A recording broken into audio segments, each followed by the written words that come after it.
To understand Zionism, we need to define the ideology in a global and historical context. The most simple definition of Zionism is Jewish nationalism. When all of us hear the word nationalism, we recoil and think of far-right ideology and things like America first. But at the time of Zionism's conception, the late 1800s and early 1900s, nationalism was a radically progressive idea. Nationalism was the idea that empires like Britain, like Russia, like the Ottomans, like Spain, like France, did not have the right to subjugate different nationalities and ethnicities under their imperial rule. Nationalism said very clearly that every nation had its own right to self-determination, to govern themselves, and to establish themselves as an independent people in charge of their own destiny.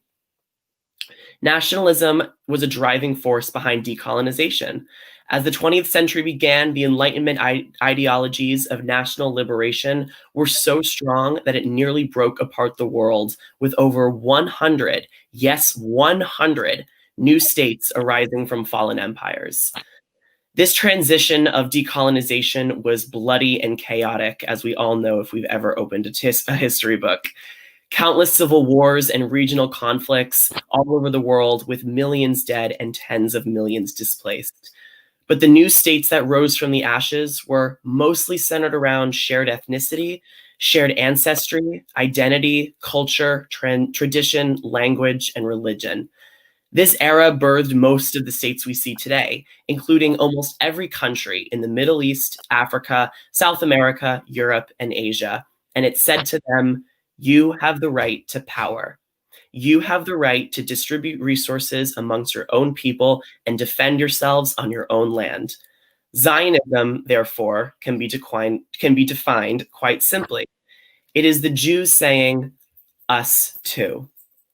Zionism is the Jewish demand that if the world was going to begin dividing itself into sovereign peoples with their own armies to defend themselves on their own territory, the Jews would have that right as well, as we have always defined ourselves as a nation since our first time as Israelites. We deserve this right, especially after 2 millennia of the most violent persecution and oppression this world has ever seen. It is simply because a Jewish state was not in existence that we had to endure so many horrors as a people. It's true, had a Jewish state for the Jewish nation existed, it would have prevented Inquisition, pogrom, Farhud, and Holocaust. Who knows how many anti-Semitic atrocities have been prevented since the year 1948. Nationalism is so normalized today that if somebody were to say, the Poles don't deserve a state, we would consider this anti-Polish. If somebody were to say the Kurds don't deserve a state, we would consider that anti-Kurdish. And of course, if somebody were to say the Palestinians don't deserve a state, it would of course be anti-Palestinian. Why then is saying the Jews don't deserve a state not considered unquestionably anti-Jewish? But that is the nature of anti-Zionism, which I'm sure Thomas is going to talk to us about. To delegitimize the state of Israel as its own independent nation is to delegitimize the Jewish people as their own independent people, undeserving of the same rights as any other people simply because they are Jews. Or, in other words, the textbook version of anti-Semitism.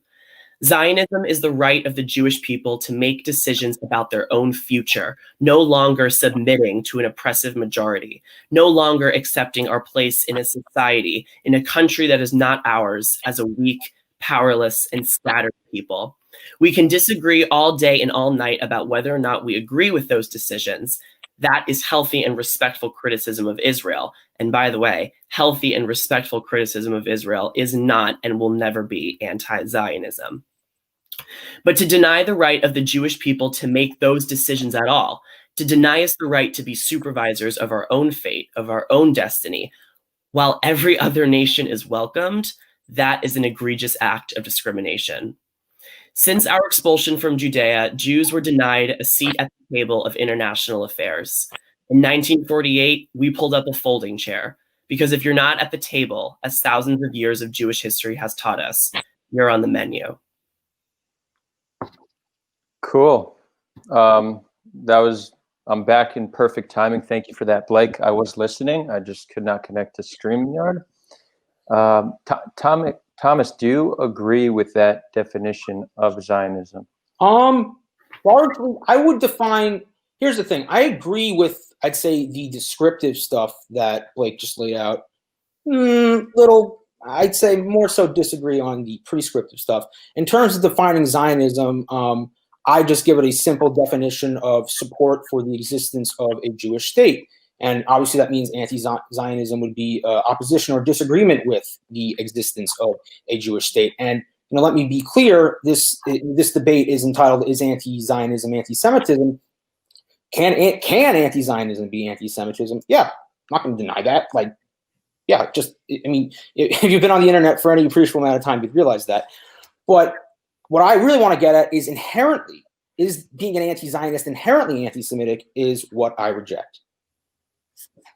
Okay, so before we do the back and forth, I do, Thomas, want to give you an opportunity to lay down, just like Blake defined anti-Zionism, because just like Blake defined Zionism, and there is some small difference in opinion, it seems like the working definition is close enough that there won't be misunderstandings when it comes to terminology. But can you define anti-Zionism as you see it?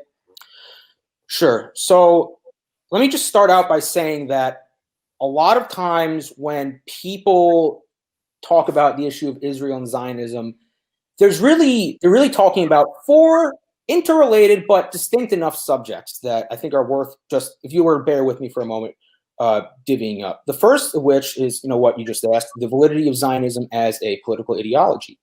The second would be contemporary Israeli policy towards the Palestinian people. Thirdly, the merits of the United States-Israel alliance.